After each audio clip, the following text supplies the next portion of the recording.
Bom, bom dia a todos. Mais uma vez, muito obrigado por participarem dos nossos seminários de biologia quântica, da comunidade brasileira de biologia quântica, esse Quantum Biotalks BR que a gente vem fazendo. E lembrem-se de participar e se inscreverem na comunidade, é muito importante para que a gente tenha acesso a vocês. Essa é uma comunidade que está vinculada ao Ciência Pioneira do IDOR, o Instituto da IDOR, e hoje a gente vai ter uma palestra muito interessante com o professor Adilson de Oliveira, do Departamento de Física, do Instituto de Estudos Avançados e Estratégicos da UFSCar.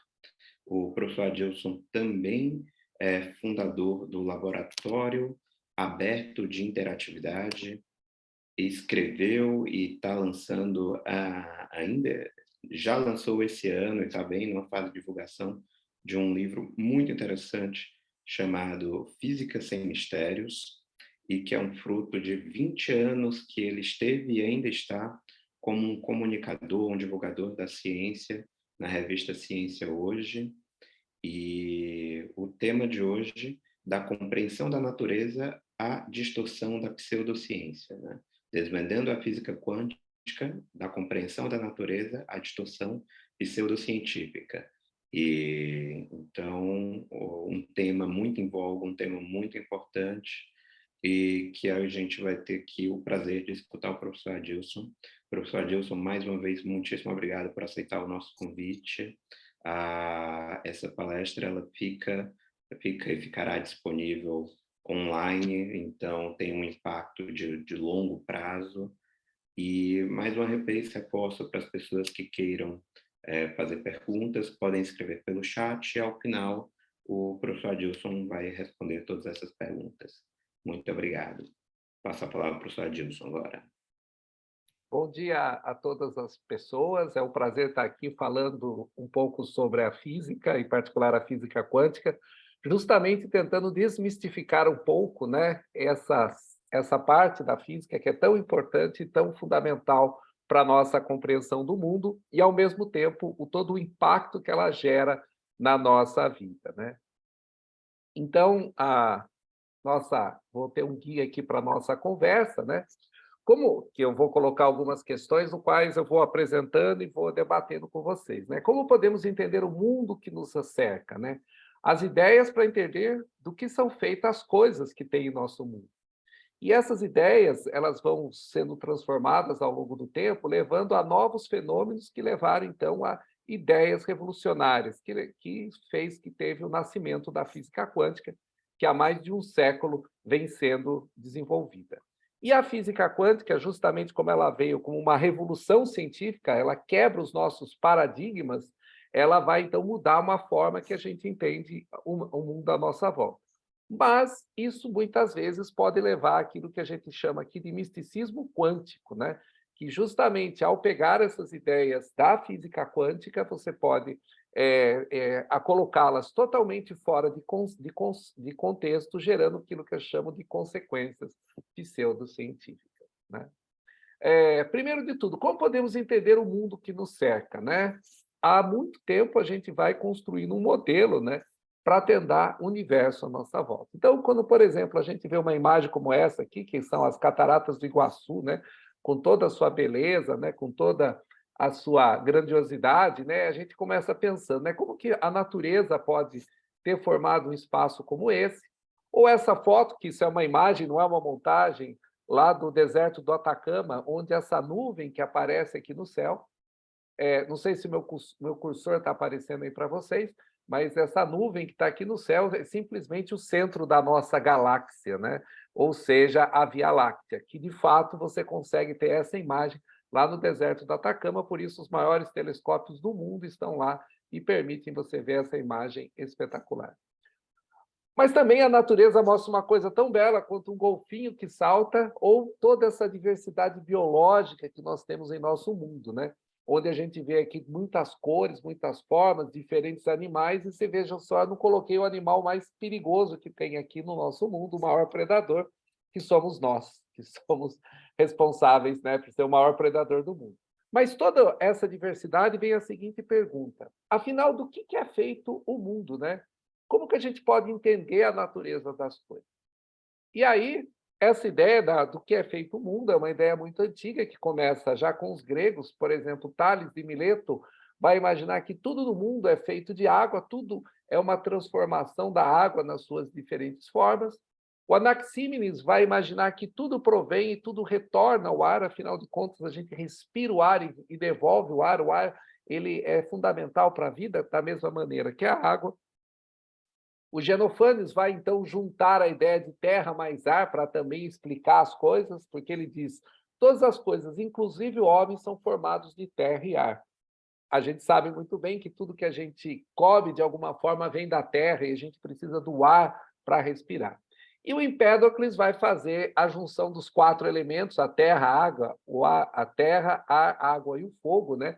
Onde esses 4 elementos eles seriam a ideia última. Então, esse filósofo vai pensar que seriam a terra, a água, ar e o fogo, seriam os componentes últimos das coisas, que ora são reunidos sobre a atração do amor, ora separado pela força da discórdia ou do ódio, que ele colocaria como 2 princípios cósmicos fundamentais. Né? É interessante quando a gente pensa nessa ideia que ele coloca aqui, ele pensa nos elementos com alguma interação, uma força de interação ou uma energia de interação, como a gente quer, que é uma ideia mais ou menos que domina a nossa explicação da natureza, a interação entre as partículas e elas através de campos e outras coisas. Então, é uma ideia que vai surgindo nessa época e que vai sendo construída ao longo do tempo. E, claro, né, essa ideia fica mais forte com o Aristóteles, né, que vai colocar exatamente esses 4 elementos e ainda colocar agora as interações, né, do quente, né, do fogo vai para o seco da terra, a terra vai para o frio, para a água, o úmido vai para o ar e o ar vai para o quente, o fogo. Né? E, claro, também Aristóteles colocou em cada um no lugar do universo, né? A Terra como no centro do universo, coberto da água, entre ela o ar e o fogo. Bem, mas nessa época, mesmo nessa época, alguém já teve uma ideia sobre uma coisa que se chamou átomos, né? Leucipo de Mileto e Demócrito de Abdera pensaram exatamente que tudo é feito do átomo e tudo ocorre devido do átomo. A ideia deles de átomos remonta ao seguinte, né? A palavra átomo quer dizer não divisível, né? Tomo é parte e a particular representa não. Então, eles imaginavam que tudo era feito de átomos, inclusive os nossos pensamentos e os nossos sentimentos. Seriam interações entre diferentes tipos de átomos. Né? Então, essa ideia, né, do átomo do Demócrito e do Leucipo vai ficar meio perdida ao longo dos séculos, né, por causa exatamente que esses átomos eles deviam estar no vazio, e a ideia do vazio para os gregos é muito difícil de entender, não tem o nada, né? Como pode existir a ausência das coisas, ou seja, o nada. E a ideia do átomo, então, não prospera muito, mas ela começa a ser recuperada lá pelo século XVIII, né, XIX, né, quando John Dalton, usa a ideia do átomo para tentar explicar as reações químicas e a formação dos elementos químicos. Né? Então, ele vai imaginar que você tem átomos do elemento X, átomos de elementos Y, que eles se compõem formando um composto de átomos X e Y. Né? Aqui bem poderia ser o átomo de oxigênio e o hidrogênio formando, por exemplo, uma molécula de água. E o modelo atômico de Dalton, né, ele recupera um pouco essa ideia dos gregos, né, que é como se fosse uma bola de bilhar, esférico, maciço, indestrutível, indivisível, homogêneo e neutro. Né? Essa é a ideia do átomo dele. E essa capacidade da matéria juntar esses átomos geraria os átomos compostos, que a gente chama de molécula. Bem, mas a ideia do átomo indivisível vai começar a ser modificada já no final do século XIX, quando o Joseph Thomson descobre o elétron. Né? Ele descobre a existência do elétron e imagina que o átomo, então, é o chamado modelo de pudim de passas, né? Como se fosse um núcleo positivo, assim, um pudim positivo com as passas negativas, que seriam os elétrons. Tá?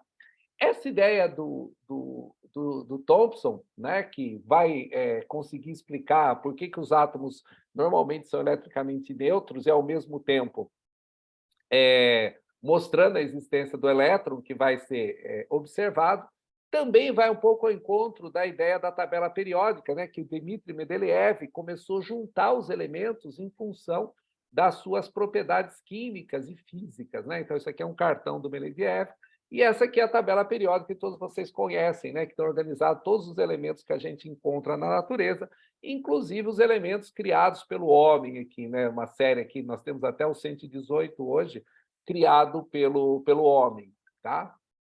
E esses elementos, né, essa tabela periódica é bem interessante, né, porque ela representa onde estão aplicados todos esses elementos que a gente tem na natureza. Né? A gente vai encontrar elas em todos os lugares, né? E é bom a gente chamar, em particular, o carbono, que aparece aqui, ele está justamente o elemento que está mais presente na vida. Né? A nossa vida depende do carbono. Bem, com a descoberta do Thomson, do elétron, etc., os estudos, né, juntamente com o surgimento da radioatividade, levaram a Ernest Rutherford a descobrir que o átomo ele tinha um núcleo atômico. Né?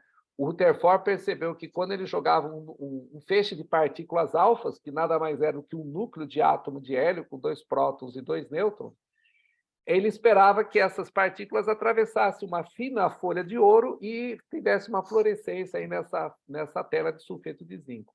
Qual foi a surpresa do Rutherford? É que, além de espalhar para diferentes direções, essas partículas voltavam contra ele, indicando que você tinha matéria concentrada, que levou ele a ter uma ideia, né, de ter um núcleo atômico, né, composto de prótons. O nêutron vai ser postulado e vai ser descoberto só na década de 30, e teria os elétrons em volta. Então, essa é a visão que nós temos normalmente do átomo. Né? E é uma visão assim muito interessante, porque ela nos remete à nossa visão do sistema solar. Né? Você tem um núcleo denso equivalente ao Sol, e os elétrons seriam como pequenos planetas girando em torno do núcleo. Porém, esse átomo do Rutherford não poderia existir de acordo com as leis da física, porque uma partícula carregada, ou seja, os elétrons orbitando o núcleo, eles emitiriam radiação. E aí eles decairiam na direção do núcleo numa forma de uma espiral. E claro que não é isso que acontece, porque a gente tem os átomos presentes. E o modelo do Rutherford também não explicava um resultado muito importante, que são essas linhas de emissão dos elementos químicos quando eles são aquecidos. Então, essa linha do espectro de emissão é como se fosse uma impressão digital de cada elemento. E a teoria do Rutherford levava que esse espectro devia ser contínuo, porém, esse espectro é discreto. Né? Então, a gente tem a ideia do espectro quando a gente passa a luz por um prisma, né, que separa as diferentes cores. E essa ideia, então, vai ser melhor resolvida quando, ou melhor dizendo, essa explicação do espectro de emissão vai ser dado pelo Bohr, onde o Bohr fala assim: os elétrons têm órbitas circulares ao redor do núcleo, porém essas órbitas são discretas, os elétrons têm que dar salto para uma órbita e para outra. E quando eles dão esse salto, eles emitem luz, e essa luz ele bate com esses espectros de emissão aqui. E o Bohr exatamente consegue calcular a frequência dessa emissão, dessa radiação. Então, aqui já começa a surgir uma ideia que fica um pouco difícil de entender, né? Como que o elétron salta daqui de uma órbita para outra, sem que ele passe pelas órbitas intermediárias? Ele pula de um lugar para o outro? Como que isso é possível? O Bohr não soube responder essa pergunta. Tá? Ou seja, essa transição eletrônica, né, que quando o elétron ele salta de um nível para o outro, ele emite a radiação, e essa radiação de forma discreta, ou seja, vai então começar a usar pela primeira vez esse termo de energia quantizada, ou seja, existe uma quantidade mínima de energia para o elétron saltar de um nível para o outro. Né? Isso vai acabar, então, refletindo um pouco nessa questão. Como que isso pode acontecer, ele saltar de uma órbita para outra sem passar pelos espaços intermediários? Então, essa ideia do átomo que nós estamos colocando aqui, né, que a gente apresentou para vocês, a gente pode pensar no seguinte, né, essa frase aqui, do que somos feitos, né? Então, essa frase aqui tem uma frase bem interessante que diz o seguinte, né? Se algum cataclisma, todo o conhecimento científico for destruído e só uma frase puder ser passada para a próxima geração, qual seria a afirmação que conteria a maior quantidade de palavras, a maior quantidade de informação na menor quantidade de palavras? Eu acredito que seria a hipótese atômica, que todas as coisas são feitas de átomos. Essa frase, né, a gente encontra no livro Lectures on Physics, do físico Richard Feynman, que morreu em 1988, e o Feynman é um dos físicos que mais assim teve uma capacidade muito grande, não somente pelas suas ideias avançadas, prêmio Nobel de Física, né, criador da que a gente chama da eletrodinâmica quântica, como também um extraordinário professor, e onde vários livros dele conseguem traduzir de uma maneira muito interessante a física. Mas também a gente pode pensar do que somos feitos da seguinte maneira, né? Os cientistas nos dizem que somos feitos de átomos, mas um passarinho me contou que somos feitos de histórias. Essa frase é atribuída a do Eduardo Galeano, poeta uruguaio, né? E ela é bem interessante, né? Que ela, principalmente quando a gente pensa no contexto da vida, né? Que a matéria, né? Ela é feita, o nosso corpo, nossa matéria é feita de átomos, mas ela se organizou de uma forma muito particular, podendo levar a esse conceito de vida que nós temos aqui.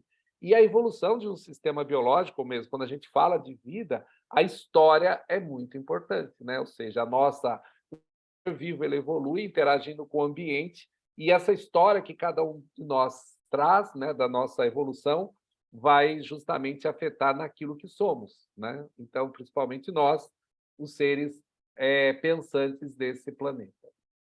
Bem, essa ideia do átomo muito perturbadora levou, então, ao nascimento da nova física. E eu vou falar rapidamente desse efeito, chamado efeito fotoelétrico, que é um fenômeno muito corriqueiro no nosso dia a dia, né? As portas de shopping center, as lâmpadas que ligam sozinhas na luz do dia, elas justamente funcionam com essa ideia desse efeito. E por que eu estou destacando ele aqui para a gente falar da física quântica? Porque quando a luz atinge uma placa, ela emite os elétrons. E esse nosso cara aqui, que vocês conhecem muito bem, Albert Einstein, vai escrever um artigo em 1905 com esse título sobre um ponto de vista heurístico a respeito da produção e da transformação da luz, onde o Einstein vai exatamente introduzir uma ideia muito importante sobre a questão da natureza da luz. Então, Einstein propõe, né, que a luz ela pode explicar esse efeito, né, quando uma certa quantidade de energia que a luz carrega, né, que seria a energia dela proporcional à frequência, um quanto de energia, como eu escrevo aí para vocês, a energia igual a frequência da luz vezes uma constante, a conhecida constante de Planck, onde cada fóton, ou seja, cada partícula de luz transmitiria a energia para arrancar um elétron disso aí. E aí, cada fóton poderia arrancar um elétron, ou seja, criando uma corrente fotoelétrica. Nesse momento, a gente fala muito de usar energia solar para gerar energia elétrica, não é o efeito fotoelétrico, sim o efeito fotovoltaico, que é bastante parecido com o efeito fotoelétrico, né? Só que o efeito fotovoltaico é um efeito mais coletivo, não apenas o efeito de um único elétron. Bem, mas o que eu gostaria de colocar aqui é citar rapidamente para vocês alguns trechos exatamente desse artigo do Einstein. Então, isso aqui é uma tradução livre do que o Einstein coloca aqui. Há uma profunda diferença formal entre os conceitos teóricos que os físicos formaram a respeito dos gases e outros corpos ponderáveis e a teoria de Maxwell dos processos eletromagnéticos, assim no chamado espaço vazio. O Einstein está se referindo, olha, a gente tem uma teoria que fala que existem átomos, existem partículas, e o Maxwell fez uma teoria que explica a natureza dos campos eletromagnéticos, entre elas a própria questão da natureza da luz. Então, ele fala, de acordo com a teoria de Maxwell, a energia é considerada uma função espacial e contínua para todos os fenômenos magnéticos, portanto, também para a luz. Enquanto, de acordo do ponto de vista atual dos físicos, a energia de um corpo ponderável deve ser representada como uma soma sobre os átomos e elétrons. O Einstein toma cuidado de falar isso, o ponto de vista atual, porque a própria ideia de átomo, nessa época do Einstein, em 1905, não é bem consolidada. Alguns físicos ainda discordavam da existência dos átomos. Mas ele está falando, olha, os campos para Maxwell são contínuos preenchendo o espaço e a matéria é discreta, né? Ela é ponderável. Então ele fala, assim a energia de um corpo ponderável não pode ser dividida em um número arbitrariamente grande de partes pequenas. Mas, de acordo com a teoria de Maxwell, a energia de um raio de luz emitido por uma fonte pontiforme espalha-se continuamente sobre um volume sempre crescente. Então, aí você está pensando, olha, você tem a matéria, ela nos parece contínua quando a gente olha, mas ela é feita de átomos. A luz, ela também nos parece contínua. Será que ela não seria feita de partículas? Então, ele coloca, de acordo com a hipótese aqui considerada na propagação de um raio de luz emitido por uma fonte pulsiforme, a energia não é continuamente distribuída por volumes cada vez maiores de espaço, mas consiste em um número finito de quanta de energia localizados em pontos do espaço que se movem sem se dividir e podem ser observados e gerados somente como unidades integrais. Então, aqui o Einstein introduziu a ideia do fóton, né? Ou seja, a luz ela tem um comportamento ondulatório, mas ela também seria composta de partículas. Nesse momento, Einstein não entra ainda nessa discussão da dualidade onda-partícula. Aliás, o Einstein não traz essa dualidade exatamente nesse trabalho. Bem, todas essas coisas que vão acontecendo levam, então, à dificuldade que a gente tem que mudar os nossos conceitos. E aí vai levar o surgimento daquilo que a gente chama da física quântica, né? Então, a gente pode colocar que a física quântica é algo difícil de compreender, porque a física quântica ela nos explica como funciona o mundo na escala atômica. Esse é o alcance da física quântica. Tá? Então, ela justamente explica a interação entre átomos, moléculas, campos e energia. Tá? Então, na escala atômica, o que a física quântica nos leva, então, a uma mudança daquilo que a gente observa no nosso cotidiano. Como, por exemplo, a ideia dos entes físicos serem descritos por ondas ou partículas, que a energia ela é discreta, ela é quantizada, e que a física quântica mostra que você pode ter efeitos não locais. Esses aqui, então, são os preferidos daqueles que querem fazer uma mistura de física quântica com algumas ideias místicas. Então, nesse cartunzinho aqui, a gente vê um fóton, né, de raio-x, não sabe se ele é um fóton, se é uma onda, se ele é visível, né, se eu sou uma onda, uma partícula. De fato, o fótonzinho ele não sabe. Ele só vai saber a hora que a gente resolver observá-lo. Tá? Então, por isso que muitas vezes nos traz que a física quântica é nonsense, né? Então, esse físico chega em casa, né, com um livro de teoria quântica e não sabe por que a esposa dele, ao mesmo tempo, come um bolo de chocolate e faz esteira, né? Eu, de vez em quando, quase tenho vontade de fazer isso, fazer esteira e comer um bolo de chocolate junto, né? Mas, então, a física quântica, ela, então, descreve a natureza na escala atômica. Então, aqui nessa figura do lado esquerdo, a gente vê essa representação aqui dos átomos, como a gente observa, e aqui a imagem que a gente pode obter dos chamados orbitais atômicos, a partir de uma técnica de espalhamento de elétrons, que a gente pode observar onde os átomos podem existir. Então, onde está bem brilhante, é uma região que eu tenho uma probabilidade de encontrar o átomo, e onde aparece escuro aqui, eu não tenho probabilidade de encontrar esses átomos. Então, a física quântica vai introduzindo alguns desses conceitos. E muitos deles se devem ao Louis de Broglie, que eu mostro aqui para vocês, que ele, então, vai também buscar, como Einstein falou, olha, a luz ela pode ser feita de partículas, por que as partículas não podem ser descritas como ondas, né? Então, de Broglie fez essa hipótese, né, dessa questão da dualidade onda-partícula para as partículas subatômicas, como os elétrons, e o Davis e o Lester descobriram em 1927 a difração de elétrons, né, que acabou confirmando a hipótese de de Broglie, onde a ideia de de Broglie ele coloca o seguinte: o P que aparece aqui chama-se a quantidade de movimento ou momento de uma partícula. Então, quanto maior a quantidade de movimento da partícula, menor seria o seu comprimento de onda, pois o seu comprimento de onda, a lambda que aparece aqui, divide o que a gente chama da constante de Planck, tá? Ou seja, o lambda ele pode ser escrito como a constante de Planck e o momento que é a massa vezes a velocidade, se a gente for pensar dessa maneira. A gente está falando várias vezes aqui da constante que o Planck introduziu lá em 1900 para descrever a emissão do corpo negro, não entendo detalhes sobre isso, mas é a constante fundamental do mundo quântico, e ela é uma constante muito pequena, nós estamos falando de um número de 10 a menos 34. Bem, então nessa virada do século XX, aí, por volta de 1920, vários físicos, como Einstein, como Bohr, tentam dar uma remendada naquilo que a gente chama da física clássica para descrever esses novos fenômenos, mas não dá certo. Então, chega a hora de alguém começar a desenvolver uma nova física. Então, a gente pode dizer que o Schrödinger, o Erwin Schrödinger, que de 1887 a 19, viveu de 87 a 1961, ele estabeleceu uma equação no qual permite você calcular as propriedades dos entes atômicos, que a gente chama da equação de Schrödinger. onde ele pensou que, né, inicialmente, fazer uma equação de onda. Afinal de contas, o de Broglie falava da questão da partícula onda. Mas depois vai descobrir que essa função que ele colocou ali, ela não representa de fato a partícula, mas sim representa como a gente tem uma probabilidade de encontrar a partícula num determinado ponto, determinada energia.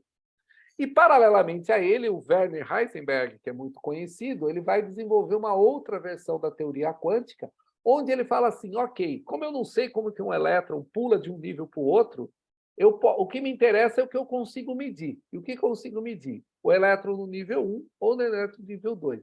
E aí ele desenvolve uma técnica matemática que é chamada mecânica de matrizes, que calculou, então, ele conseguiu obter os níveis de energia do elétron em torno do núcleo atômico. E aí, quando o Heisenberg vai desenvolver isso, ele vai chegar numa conclusão muito importante, que ele não conseguia, que você tem uma limitação física, não tecnológica, sobre a questão da posição e velocidade da partícula, que seria impossível você determinar de uma maneira única a posição e a velocidade da partícula, tá? Ou seja, você não poderia medir, você ter certeza absoluta da posição e da velocidade. E ele também deduz que é a mesma coisa que limita que você possa ter, ao mesmo tempo, uma medida precisa da energia da partícula num determinado intervalo de tempo. Tá? Essa, como eu coloco aqui, não é uma limitação tecnológica, mas sim uma imposição da natureza que nós temos. Tá? Então, a ideia, mais ou menos, que passa pelo Heisenberg, então, esse aqui é o famoso princípio da incerteza, né? Delta X e delta P, o delta X é a incerteza da posição e delta P a incerteza do momento, ela vai ser sempre maior, igual que, novamente, a constante de Planck, H, dividido por 4π. Tá? O Heisenberg imaginou o seguinte, olha, quando eu vou observar um elétron, por exemplo, eu tenho que iluminá-lo. E quanto mais energia eu utilizo para localizar o elétron, mais eu vou alterar a posição dele, ou seja, eu não vou saber onde ele está. Então, vou acabar mudando, isso vai gerando uma indeterminação na posição. Se eu diminuo a energia, eu consigo localizar mais o elétron, mas eu mudo a velocidade. Se eu diminuo, aumento a energia, eu localizo mais, mas tenho menos informação sobre a velocidade. Tá? E essa consequência, essa ideia da dualidade partícula, né, onda-partícula, e o princípio da incerteza, leva àquilo que a gente chama da interferência quântica. E aí, muitos de vocês conhecem essa famosa historinha do gato de Schrödinger. Né? O gato de Schrödinger foi uma ideia que o Einstein deu para o Schrödinger. Não, o Einstein não queria que o Schrödinger matasse um gato lá com veneno, como a gente coloca aqui, mas sim o Einstein coloca para o Schrödinger que se um ser vivo, por exemplo, que é um ser macroscópico, poderia sofrer uma interferência quântica. Então, o Schrödinger pensou na ideia do gato, onde você, por exemplo, teria um material radioativo, que é descrito pelas leis da mecânica quântica. Esse material radioativo ele seria detectado aqui pelo contador Geiger, que, ao fazer um clique, dispararia aqui, cortaria um fio e um martelo quebraria um frasco de veneno e o gato morreria. Porém, como do ponto de vista da física quântica, você não consegue prever exatamente quando que vai emitir o material radioativo. Então, você só vai saber se o gato está vivo ou está morto quando você abrir a caixa e ver. Tá? Mas, segundo a interpretação de Copenhague, né, ou seja, como eu ainda não medi, o material radioativo ele vai poder estar tanto emitindo ou não emitindo. Então, isso levaria o que a gente chama de uma superposição de estados. Eu poderia ter um gato vivo e morto ao mesmo tempo. Né? É claro que se for realizar esse experimento, né, que seria um experimento muito cruel, por sinal, ele claro que não daria um gato vivo, um gato morto. Por quê? Porque o gato é um objeto grande, é um objeto macroscópico, onde as leis da mecânica quântica não vão interferir. Ok? Mas esse paradoxo do gato de Schrödinger justamente era uma discussão sobre a interpretação da mecânica quântica naquele momento. Né? Então, acaba levando a essa ideia aqui do gato estar vivo ou estar morto. Essa interpretação que a gente começou a chamar depois, os físicos chamaram de interpretação de Copenhagen, justamente por causa do Bohr, né, que vai defender muito ela, ele coloca sempre o seguinte, As condições de medida constituem um elemento a qualquer fenômeno no qual o termo realidade física possa ser atribuído. O que o Bohr está dizendo? Enquanto eu não realizo uma medição física, eu não posso dizer se o meu elétron está se comportando como onda ou está comportando como partícula. E, de fato, eu só posso dizer que aquela coisa existe no momento que eu faço a medição. Tá? Então, e aí coloco o seguinte, a forma que eu preparo o estado, a forma que eu realizo essa medição, isso vai exatamente definir qual é a realidade física.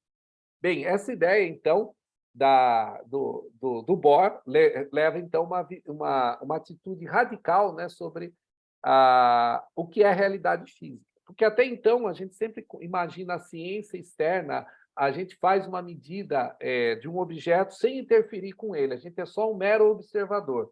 E aqui o Bohr está trazendo para nós que, quando somos observadores, nós interferimos na realidade. Tá? Então, isso é muito claro que, novamente, nós estamos falando da questão da medição de uma coisa quântica, né, de uma coisa na escala atômica. Sim, se eu preparo um experimento para o elétron se comportar como partícula, como a gente vê, por exemplo, pensa normalmente, ou quando eu penso que o elétron é uma onda, quando eu uso, por exemplo, um microscópio eletrônico para gerar uma imagem, a gente ilumina o objeto com elétrons que interagem como onda com a matéria, a gente está determinando o fenômeno que eu estou observando. O elétron vai ser onda ou partícula da forma que eu decido.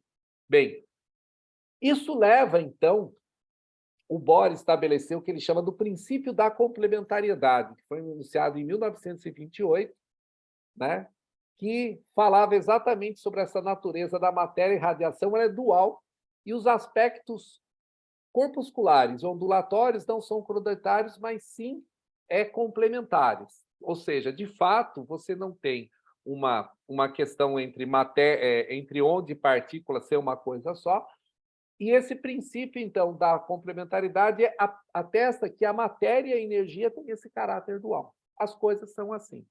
Tá? Da mesma maneira que o Einstein estava pensando, né, no fóton sendo ao mesmo tempo partícula, e a gente tem experimentos que mostram que a luz a onda, isso ocorre dessa maneira. Einstein também pensa no conceito da relatividade, né, que espaço e tempo também são uma coisa só, coisas que para nós são separadas. Tá? O Einstein mostra que quanto mais rápido a gente se move do espaço, mais devagar passa o tempo. São os efeitos da relatividade. Tá? Então, essa complementaridade... E Einstein também vai mostrar, né, o famoso E igual a mc quadrado, né, vai mostrar que energia e matéria, massa, são coisas equivalentes, ou seja, energia e massa são transformáveis entre si. Então, parece que a natureza, nesse seu ponto mais fundamental, ela tem essa ambiguidade e essa complementariedade. Tá?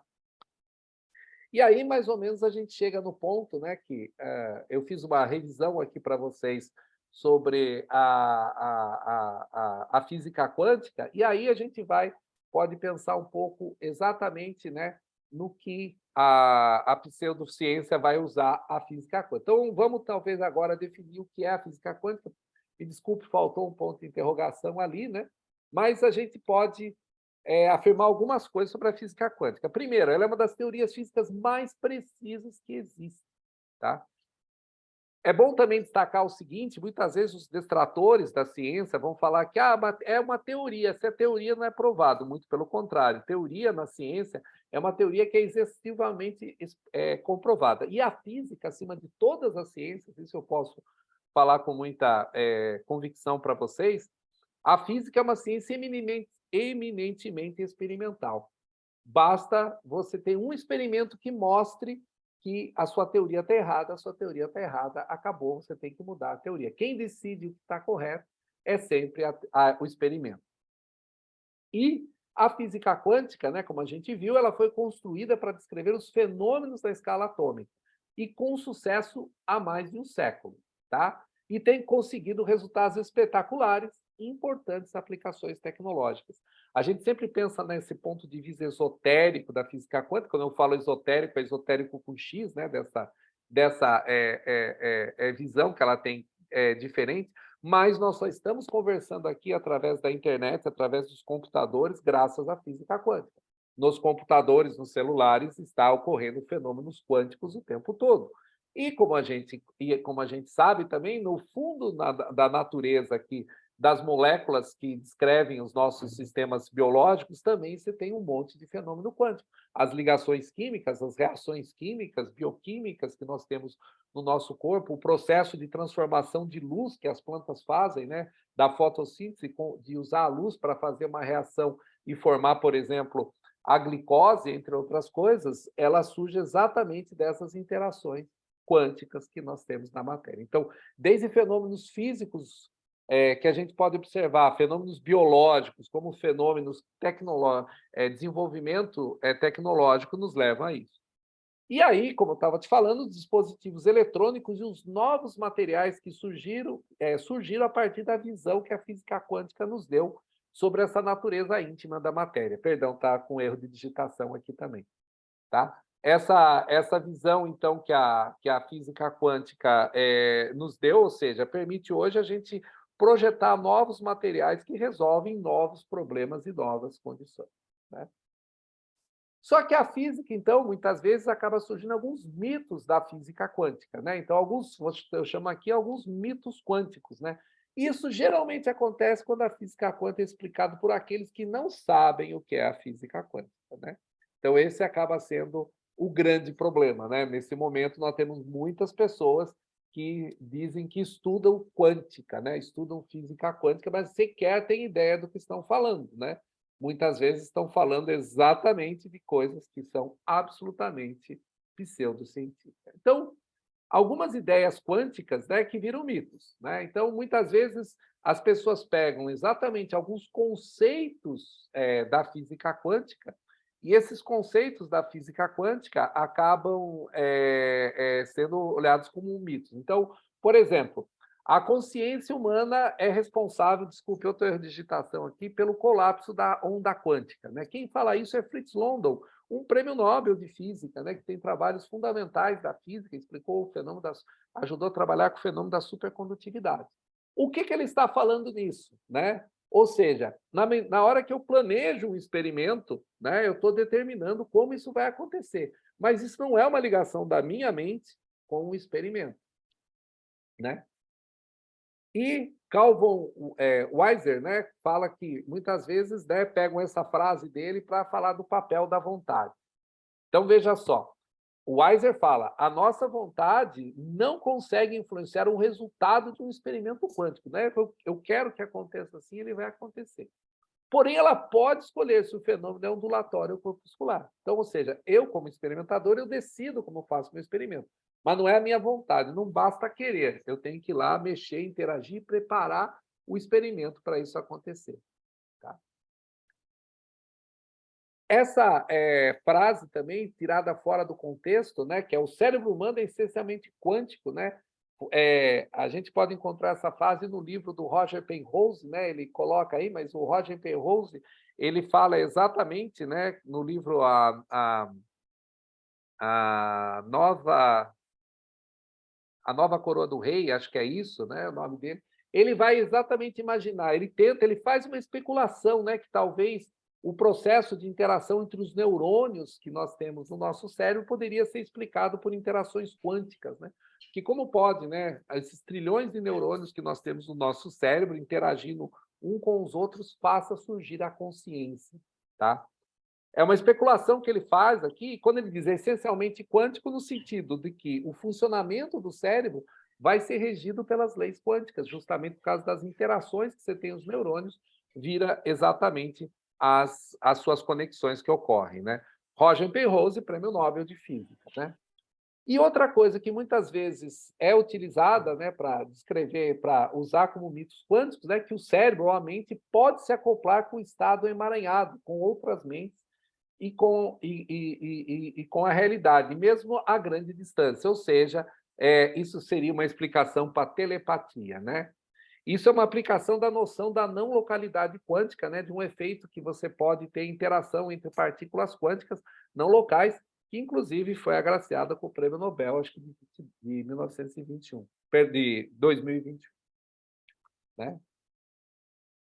E aí, ou seja, isso carrega a ideia, né, que nossa mente quântica pode se acoplar a outras mentes ou objetos, mesmo separados, e podemos efetuar uma medição quântica e escolher o tipo estado final onda-partícula que poderia ser associado a uma energia positiva e negativa. Então, o famoso pensamento negativo, pensamento positivo, né, que alteraria a nossa realidade devido à física quântica, tá? E para terminar isso, só para daí a gente ter um tempo para conversar e falar, né? Nós vamos ter um exemplo clássico de misticismo quântico, que é esse filme aqui, Quem Somos Nós? Uma Evolução, né? Não sei se vocês viram, conhecem esse filme, acho que ele foi lançado em 2004, né? Ele foi muito visto, onde ali você tem exatamente um protótipo de pseudociência, né? Onde você pega, o filme ele descreve uma história de uma fotógrafa surda, que ela tem alguns problemas na vida dela tal, e que a física quântica poderia ajudar a explicar. E uma das coisas que é mais chocante, pelo menos para mim, foi nesse filme, documentário, né, como a gente costuma dizer, ele diz o seguinte, né, que mostra uma sequência de fotos feitas por um artista japonês, sobre as moléculas da água, né? E aí mostra, olha, essa aqui é a foto que ele realizou com as moléculas da água tocando uma música clássica. Então é uma foto bonita, toda iluminada. Depois ele mostra, olha, essa aqui é uma foto tocando um rock pesado, né? Aí a foto é mais escura, né? Ou seja, parece que o rock pesado tem uma energia mais negativa e a energia mais positiva de uma música clássica, né? E aí chega a pérola, né? Nosso corpo é feito 80% de água. Imagine, então, quando você está com um pensamento negativo ou positivo, o que isso faz no seu corpo? Tá? Então, pega coisas que não têm conexão e vão e tira uma conclusão profunda dessa. Esse é um dos exemplos. E o que é o pior desse filme, Quem Somos Nós, é que justamente você tem sempre o argumento da autoridade. Tá? Então, o físico, professor da Universidade de Stanford fala tal coisa, o físico indiano tal coisa. Né? Há uma mística, né, entre físicos indianos por causa dessa natureza, da questão do hinduísmo lá, e o cara ser físico ao mesmo tempo, então acho que todo físico indiano vai ter essa aura, né, mística. Né? E aí vai colocando várias e várias ideias que vão construindo um argumento que você que não conhece vai sendo muito convencido que, de fato, essas coisas assim o acontecem. Tá? Então, isso é um exemplo, né? Eu falei algumas dessas coisas, e agora acho que a gente poderia ter um espaço, né, para a gente conversar um pouco mais, né, que acho que é o objetivo que a gente tem. Né? Então, só para concluir aqui, durante séculos desenvolvemos uma visão determinística dos fenômenos físicos que nos levaram ao desenvolvimento de ideias, né, que permitiram o nosso avanço do conhecimento, a física newtoniana e outros avanços, né, como outras teorias, a química, entre outros. Com a descoberta de novos fenômenos, principalmente o da escala atômica, a gente precisou mudar o nosso paradigma. E a física quântica surge com esse novo modelo que altera de maneira profunda o nosso conhecimento da natureza e que também permitiu o nosso grande avanço tecnológico.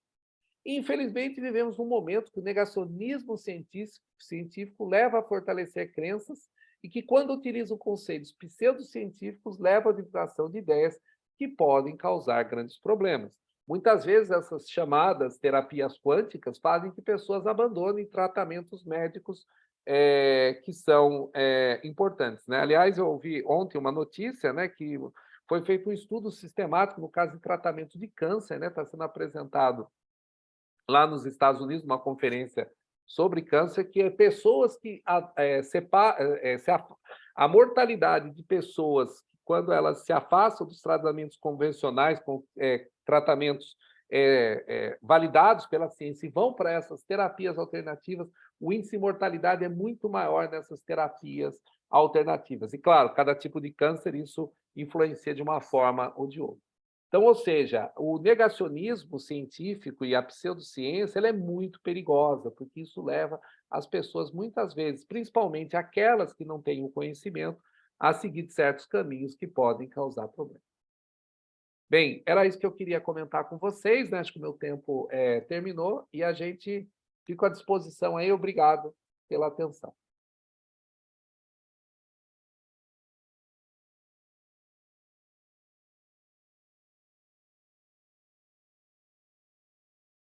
Não estou te ouvindo, Marcelo.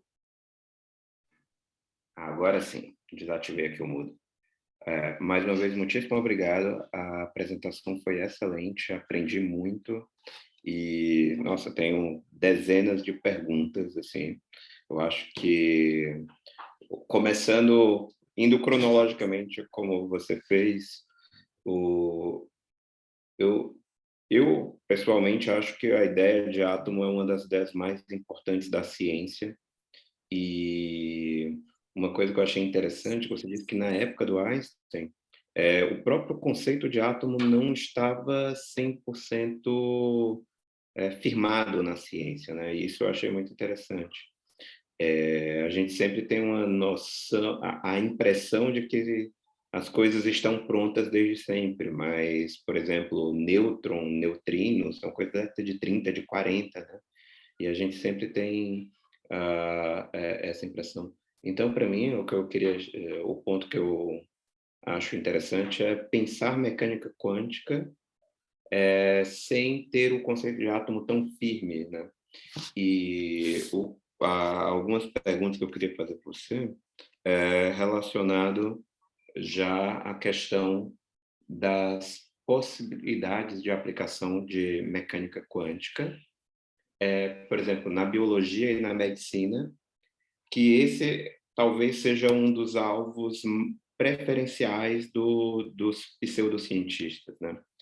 E um outro ponto, já bem no final da sua apresentação, que eu também queria que tivesse um comentário seu, é justamente dos argumentos de autoridades vindos por cientistas.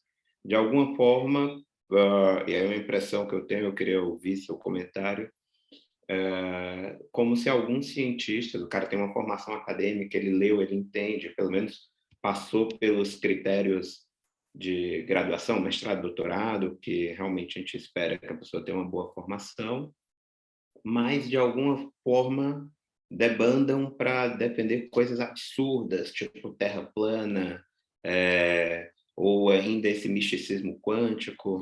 E aí eu queria ouvir um pouco de você o que faz alguém que, em tese, sabe que defender esse tipo de coisa.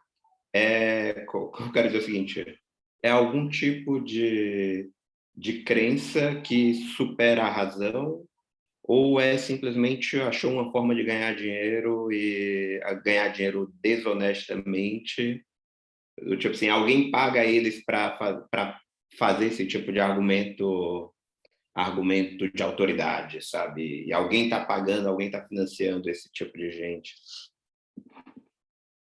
É muito importante as suas questões. Eu vou colocar, respondendo o início que você falou, né? Quando a gente lembra esse fato, né, que a discussão sobre a existência dos átomos, né, nessa virada do século XX, ela era uma coisa que estava em debate, né? O Einstein acaba contribuindo muito com isso. Outro trabalho famoso do Einstein, de 1905, é sobre o movimento browniano, né? O Einstein mostra, né, que partículas em suspensão no fluido elas têm aquela trajetória caótica em função de choque de átomos que teria no líquido. E ele consegue estimar o tamanho dessas partículas. Ele faz um cálculo justamente em função da temperatura e do movimento dessas partículas, ele consegue, então, estimar o tamanho dessas partículas, tá? E chega exatamente nas dimensões atômicas. São dois trabalhos, né, que o Einstein faz também, junto com a relatividade e esse do efeito fotoelétrico aí, que traz bastante resultados, né? E aí mostra, né, que a ciência está sempre num processo de construção, né, que é uma coisa que aquilo que é ciência ele é válido enquanto o experimento mostra que aquilo de fato representa. Então, as teorias são sempre colocadas a pontos exaustivos, né, para sempre verificar a sua validade. Então, a física quântica, por exemplo, que é o tema que nós estamos falando aqui, ela foi testada inúmeras vezes. Os resultados que ela calcula têm uma precisão extraordinária, né? Você fala da física quântica quando você compara os resultados calculados pela teoria e os resultados com o experimento numa parte em 10 a 11, né? Ou seja, uma parte em 100 bilhões de precisão. Então, isso mostra, né, o quanto que ela é uma teoria que está sendo verificada e, claro, né, é uma teoria que funciona e a gente consegue até ganhar dinheiro com ela, porque a gente faz tecnologia com essa teoria, certo? Você desenvolve coisas e elas funcionam, né? Então, acho que tem esse aspecto. Essa conexão que a gente pode pensar de física e biologia, que eu acho bastante interessante, parte, acho que, exatamente do princípio. A física quântica é a física que descreve os átomos. Só que a biologia, justamente, ela descreve os átomos mais complicados que eu acho que existem no universo, né? Que é justamente essa interação que esses átomos fazem e que levam a esse fenômeno da vida, né? Esse conceito, por exemplo, que a biologia traz, que é muito forte, né, o conceito da evolução, ou seja, dos sistemas biológicos em evolução, é uma coisa que a física não incorpora muito, né? A física ela sempre fez descrição de sistemas não pensando muito nessa questão evolucionária, né? Talvez o conceito de entropia, que é o conceito tanto usado na biologia quanto na física, né, ele acaba sendo bastante importante, né, para entender exatamente essa complexidade que é o ser vivo, né? Ou seja, eu não consigo escrever uma equação de Schrödinger para descrever um ser vivo, certo? Porque a complexidade é gigante desse sistema. Mas eu acho, então, exatamente esse conhecimento das interações que a gente tem entre os átomos é o nível que a gente tem que descer exatamente, né? O Heisenberg fazia um comentário, né, que é o seguinte, que com a física quântica, a química passou a ser, ela começou a ter uma base mais sólida, pois você pode explicar a origem das reações químicas a partir da física quântica. E a química, tendo uma base mais sólida, ela também pode explicar exatamente os fenômenos biológicos, né, que são dominados exatamente por interações químicas e físicas. Tá? E último comentário que você fez, a questão do argumento da autoridade, é o argumento preferido dos pseudocientistas, né? É o argumento preferido disso, né? E aí, a questão do negacionismo, né? O que leva uma pessoa que tem formação científica a defender ideias não científicas? Bem, todas as pessoas têm suas crenças. Eu tenho as minhas crenças particulares, você tem, as pessoas têm, cada uma tem a sua crença. Né? Então, a gente pode acreditar no que quiser. Eu posso dizer para vocês que acho que o São Paulo é o melhor time de futebol do mundo. É uma crença minha que muitos de vocês vão discordar desse meu ponto de vista, dessa crença. Coincidentemente, eu concordo com essa. Pois é, então. Então, mas acho que muitos dos que nos veem vão falar o contrário, né? Então, ou seja, é uma crença, ou seja, eu gosto, acabou. Eu gosto de carro vermelho, você gosta de carro amarelo, são gostos, ou seja, a gente não vai discutir isso. Agora, dizer que a física quântica explica porque o São Paulo é o melhor time de futebol do mundo, eu estou falando uma grande mentira, certo? Então, esse que acaba sendo o problema. E aí, você começa a usar alguns elementos dessa autoridade que a ciência tem, ou seja, não é física quântica, para validar essas ideias. E qual é o interesse dos negacionistas, né? Que foi esse último comentário. Não é apenas uma questão do cara ser maluco, mas eu acho que muitas vezes há exatamente interesses financeiros e políticos por trás de quem trabalha com negacionismo, né? Então, por exemplo, muitos negacionistas têm canais no YouTube com milhões de seguidores e canais no YouTube são monetizados, certo? E você ganha dinheiro com isso. E o próprio descrédito da ciência, como a gente viu ocorrer nos últimos anos no Brasil de uma forma impressionante, né? Ele também tinha por trás dele um projeto político para justamente você quebrar, mostrar que aquelas pessoas que fazem a ciência, ou são as pessoas, os cientistas e pesquisadores, que fazem as reflexões, muitas vezes profundas, não somente da natureza, mas também da nossa própria sociedade, para desacreditar essas pessoas. Então, isso acaba tendo um projeto político, né? Eu acho que isso é uma questão política que não ocorreu apenas no Brasil, mas ocorre em outros países, né? No próprio Estados Unidos também a mesma coisa ocorreu, e ele tem exatamente um ganho financeiro por trás disso. Então, ou está ganhando dinheiro ou tem interesse político a fazer a divulgação e manter essas ideias pseudocientíficas. Excelente, excelente. A gente tem aqui Eu algumas... tenho uma pergunta. Tem uma Vai lá, pergunta aqui. Eu vou liberar o participante, Vitor, para ele poder fazer a pergunta, tá bom, professor? Pois não.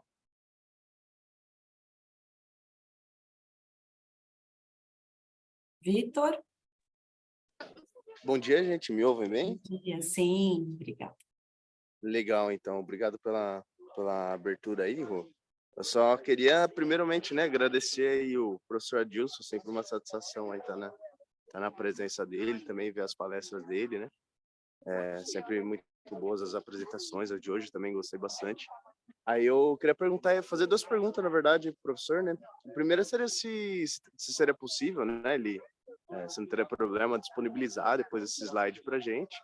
E depois também aproveitar e perguntar para ele sobre, acho que é uma área até que ele entende, acho que ele está tendo mais contato sobre isso, que eu venho ouvindo bastante falar sobre a tal da biologia quântica, né? Aí, só que, assim, achei meio estranho, assim, quando eu ouvi falar, e não sei se ela, de fato, tá aí como uma ciência, uma área da ciência mesmo, né? Ou se ela tá mais para a área das pseudociências, essas coisas. Aí, se o professor Edilson poder comentar um pouquinho sobre isso, também agradeço. É isso aí, valeu. Tá bom, obrigado, Vitor, pela sua pergunta. Acho que a nossa apresentação vai ficar disponível no YouTube depois, né? A Rô e o Marcelo já acho que comentaram isso, né? E sobre biologia quântica, eu não sou um pesquisador disso muito, eu não trabalho com isso, mas eu já trabalhei muitas vezes estudando sistemas biológicos. Por exemplo, eu tive no meu laboratório, por exemplo, um estudo de células de cérebro tiradas, né, para justamente analisar a quantidade de óxido de ferro que tem nessas células, que a gente tem justamente um sistema para fazer medidas magnéticas com alta precisão, e ver como essas partículas magnéticas, por exemplo, estariam correlacionadas com a doença de Alzheimer. Uma vez que eram células que vinham de pessoas, né, que tiveram Alzheimer, né, e faleceram, e tentava-se encontrar uma correlação. Então, claro, eu fazia a pesquisa da parte das partículas magnéticas, as outras pessoas da área de medicina, entre outras coisas, vão fazer a correlação. Então, ou seja, será que o magnetismo, né, a presença dessas partículas magnéticas, que tem momento magnético, gera um campo magnético ali no cérebro? Aí você pensa que o cérebro ele funciona sempre com interações elétricas ali, né, interações magnéticas. Isso levaria, por exemplo, a causar essa perda sistemática, né, da consciência que acaba levando ao Alzheimer, né? Existe uma área da física, né, que a gente chama, por exemplo, de biomagnetismo, que trabalha muitas vezes com as influências do campo magnético nos seres vivos, tá? Então, muitas vezes a gente tem a questão, por exemplo, dos pássaros que são capazes, né, de encontrar suas rotas através de milhares de quilômetros de distância, eles se orientam exatamente com o campo magnético da Terra, né? Eu tenho um colega meu, foi meu amigo de graduação, inclusive fomos até colegas de república, hoje ele é professor da Unicamp, ele trabalha exatamente com essa questão de sistemas quânticos, né? Ele estava exatamente desenvolvendo uma teoria para explicar como que o campo magnético influencia exatamente esse senso de orientação das aves, né? No caso, principalmente dos pombos ou pássaros, né? Que tem exatamente a ver com o efeito do campo magnético com a estrutura de uma determinada proteína que faz uma transição eletrônica que acaba, então, influenciando o senso de direção das aves. Nós sabemos, por exemplo, que camarões, formigas, abelhas, tartarugas se orientam pelo campo magnético da Terra. Mas como, por exemplo, você pensar um ser tão pequenininho como uma formiga, como é que o campo magnético, ele lê essa informação do campo magnético e como que isso influencia a direção que ela se desloca, tá? E há algumas evidências também que o próprio ser humano, principalmente na época quando ele ainda os homens de Neandertal, eles têm algumas das suas rotas migratórias associadas com as linhas de campo da época. E como o campo magnético da Terra ele troca de direção a cada 10 mil anos, você vê essas mudanças associadas com a época do campo magnético. Então, talvez até nós, hoje tenhamos algum elemento no nosso cérebro capaz de sentir o campo magnético da Terra, porém, como nós evoluímos, ou seja, a gente não precisa do campo para se direcionar, né? A gente aprendeu a olhar para a estrela, a gente até construiu o GPS hoje para a gente não se perder, então a gente acaba não usando essa qualidade. Então, esses são alguns exemplos daquilo que a gente pode ver como esse conhecimento físico pode interagir com sistemas biológicos e ajudar a gente a compreendermos melhor.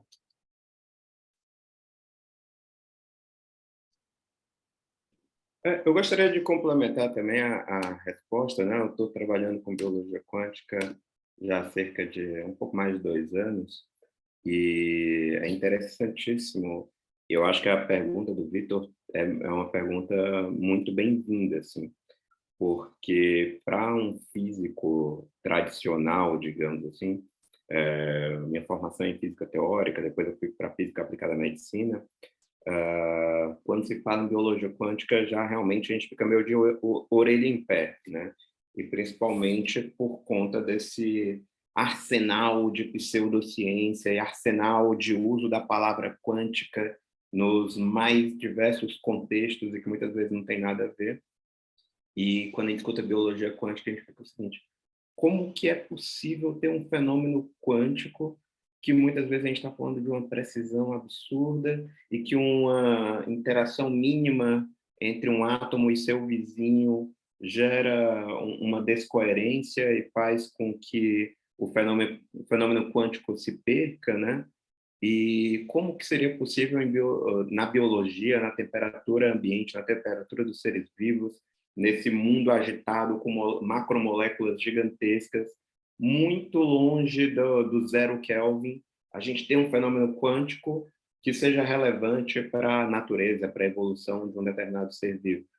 E há bem pouco tempo atrás, né, primeiro que digamos assim, os pais da mecânica quântica lá, Schrödinger, o próprio Bohr, eles já diziam que, olha, fenômenos quânticos são extremamente importantes para a vida, mesmo em escala nanoscópica, né, escala atômica, molecular. E agora, muito recentemente, por exemplo, foi visto fenômenos ondulatórios na fotossíntese, né, nos cromóforos de absorção de fótons na fotossíntese. Então, mostrando que, se não houvesse um fenômeno quântico de deslocalidade, a eficiência de conversão de energia de fóton em energia bioquímica das plantas não poderia ser tão alta, né, de 98%, 99%, se não fossem esses fenômenos quânticos. E até mesmo fenômenos quânticos nos nossos sentidos, né? Também em humanos, como na visão e no olfato. Então, só trazendo aqui esse contexto, que na verdade a biologia quântica, no sentido de ver como os fenômenos quânticos interferem na biologia, está se corroborando como um campo científico extremamente robusto e promissor, né? Então, acho que até para fazer um comentário interessante, né, aqui no IDO, recentemente a gente conseguiu uma oportunidade de criar uma edição especial numa revista, num jornal internacional, só para falar de biologia quântica. A gente realizou um summit em 2022, com mais de 20 pesquisadores de todo o mundo, falando de biologia quântica. E então acho que é um campo muito novo, mas muito promissor e muito bem calcado em ciência fundamental, né? Bom, o que eu quero dizer, hoje a gente pode dizer que a biologia quântica ela é pouco especulativa, no sentido de, pode ser que... Não, está bem consolidada, bem embasada. Eu queria, aproveitando, completar também, voltando a completar esse comentário do Marcelo, né? A questão, né, é que quando a gente fala de quântica, a gente só pensa muitas vezes nesses fenômenos, né? Não localidade, decoerência, etc. Mas, por exemplo, o efeito fotoelétrico, o efeito fotovoltaico, tudo isso aqui são fenômenos quânticos, né? Quando a gente fala do efeito transistor que a gente tem na matéria, é um fenômeno quântico que você tem. As interações entre átomos e moléculas você só pode descrever pela física quântica, ou seja, física quântica não é apenas fenômenos exóticos da física quântica, não localidade, dualidade da partícula. Física quântica, a gente usa isso o tempo todo. Tá? Então, ou seja, os processos bioquímicos do corpo são regidos, no final da conta, por processos quânticos. Tá? Então, eu acho que fica muito marcado, né? Como o Marcelo falou, como pode num ser vivo a coisa acontecer quântica? Mas não é num ser vivo, não é só no ser vivo que a gente está pensando, está acontecendo no átomo, na molécula ali, o fenômeno quântico, a ligação química, a interação química. Por exemplo, o campo magnético interage com o spin, que é um fenômeno, uma grandeza absolutamente quântica. Tá? Então, quando você aplica um campo magnético, por exemplo, para fazer uma imagem de magnetoencefalograma, você consegue medir os campos magnéticos do cérebro. Você está interagindo com isso. O campo magnético interagindo com o pássaro na sua rota. É uma interação com o spin, que é uma grandeza puramente quântica. Perfeito, perfeito, professor. E ainda nesse aspecto, né, dentro da filosofia da biologia quântica, digamos assim, tem essa visão, porque muita gente diz, olha, tudo em escala atômica é quântico. Inclusive, o átomo de carbono que está aqui no nosso corpo, ele é quântico. Então, assim, tem um outro aspecto das pessoas dizem, não, se tudo é quântico, por que chamar de biologia quântica? E não o que já está muito bem estabelecido da física molecular em sistemas biológicos. O que é que tem de diferente? E foi legal que na sua fala me veio isso à memória e é importante explicar. O que tem de diferente é o seguinte, de um modo geral, uma definição mais profunda de biologia quântica é fenômenos quânticos em sistemas biológicos que levam a uma vantagem evolutiva. Porque senão tudo seria quântico mesmo. Então, por exemplo, a ave migratória, a borboleta, que se orientam pelo campo magnético, usando moléculas de criptocromo, se elas não fizessem isso, elas teriam uma desvantagem evolutiva e poderiam ter deixado de existir. Então, para ter essa distinção, para a gente chamar de biologia quântica, e não simplesmente física molecular em sistemas biológicos, tem essa distinção de, olha, se traz uma vantagem evolutiva ou uma vantagem, como é que diz, ecológica, que dá um impacto, se um fenômeno quântico gera um impacto evolutivo ou ecológico, aí a gente chama de biologia quântica. Se não, é um já tradicional física molecular em sistemas biológicos. Mas muito importante fazer essa distinção. Não, é verdade, que essa questão exatamente da evolução, né, dos processos evolutivos, isso sim é uma coisa muito particular da biologia, né? Que é uma coisa que não, a física não consegue resolver sistemas pensando nisso. Então, por isso que a biologia traz esse conceito. Matheus, levantou a mão, pode fazer a pergunta. Oi, não, na verdade eu levantei a mão, mas depois eu baixei porque, enfim, no final das contas você acabou discutindo o que eu ia falar. Mas primeiro eu queria agradecer também ao Dilson pela apresentação, foi muito boa. Mas isso que vocês estavam discutindo agora, eu acho que é bem interessante, principalmente porque para mim o problema está no que a gente define como fenômenos quânticos, né? Porque se a gente considera, enfim, por exemplo, o caso do spin, tem um análogo do spin com física clássica, né? Não tem. Você não consegue fazer a analogia clássica do spin. Exatamente, não tem um análogo. O spin é uma grandeza quântica que não tem análogo clássico. Eu acho muito boa até aquela piada. O spin, você imagina como uma bolinha girando, sendo que não tem bola e não gira. Exatamente, esse que é o problema. Né? O elétron não é uma bolinha, né? Começa exatamente por isso, né? Então, e o spin não é um fenômeno apenas magnético, né? Porque você pensar, o elétron tem carga, por isso que ele gira e tem o spin, né? Uma carga girando gera momento magnético, mas o nêutron não tem carga e tem spin, por exemplo, né? E muitas outras coisas. A ideia do spin é uma ideia quântica bem particular, né? Que está muitas vezes associada com a própria descrição, né? Do que a gente chama da função de onda, né? Que descreve o meu sistema físico, né? A gente tem duas classes de spin inteiro e semi-inteiro, né? Que são associadas com a simetria e antissimetria da função de onda, né? Se a gente for pensar dessa maneira. Entendi. Então, basicamente, porque uma das coisas que vem estudando bastante agora em biologia quântica, que é inclusive o trabalho da Clarice, são reações que são dependentes do spin, né? Dependendo da orientação do spin, você vai ter um output diferente para a sua reação, né? Isso, E aí, exatamente. isso acontece bastante. Tem diversos sistemas biológicos em que esse tipo de reação está presente, né? Então, aí, nesse caso, eu poderia dizer que é biologia quântica porque não tem nenhuma analogia clássica para o problema, né? Eu não sei os detalhes que você está falando, mas eu digo o seguinte, que como se é um problema que depende da orientação dos spins, do spin, é um fenômeno puramente quântico, tá? A interação entre spins, a gente explica puramente quântico. O próprio magnetismo, né, que da matéria é um fenômeno absolutamente quântico, né, que está associado exatamente com a interação dos spins que você tem. Não tem um análogo clássico. Pela teoria clássica, o magnetismo não poderia existir. Maravilha, maravilha. Eu acho que, se não tivermos mais perguntas, a gente pode partir para o encerramento. Mais uma vez, queria agradecer ao professor Adilson e também deixar registrado o convite para todos, né, fazerem parte, se inscreverem nessa comunidade de biologia quântica. Em breve, nós teremos... A comunidade está crescendo, está tendo muitas atividades interessantes. Então, em breve, teremos um ciclo de seminários, que a gente vai falar um pouco melhor, bem introdutório, bem para atrair estudantes.